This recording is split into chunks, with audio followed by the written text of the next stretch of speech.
Pemirsa, kita memasuki kabar nang penambahan. DPRD Banjarmasin Wan PDAM Banjarmasin masih terus melakukan pembahasan merubah status Badan Hukum PDAM menjadi perusahaan perseroan daerah.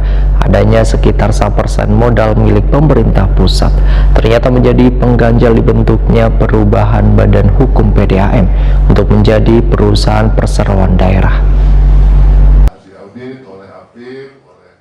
DPRD Banjarmasin Wan PDAM Banjarmasin masih terus melakukan pembahasan untuk merubah status Badan Hukum PDAM untuk menjadi perusahaan perseroan daerah atau Perseroda. Masalah perubahan status ini kembali terungkap via pembahasan LKPJ Wali Kota tahun 2020 di Komisi 2 DPRD Banjarmasin jelang tengah hari Senin 12 April 2021.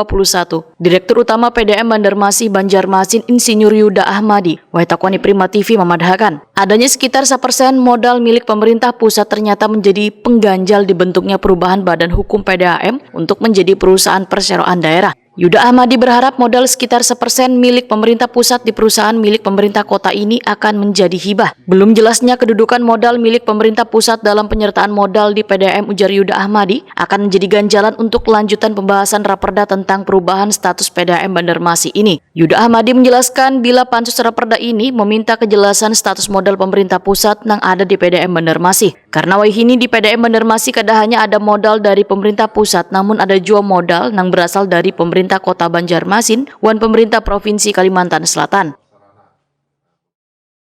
Yang dari pusat itu 1% kalau nggak salah. Sekitar berapa? Itu nilainya berapa? 1%-an.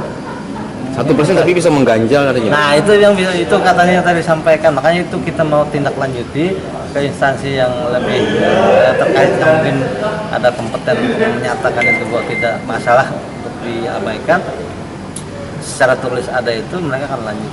Jadi alatnya ini apa, Pak? Kalau itu tadi permasalahan yang ada dari pusat yang 1% dah.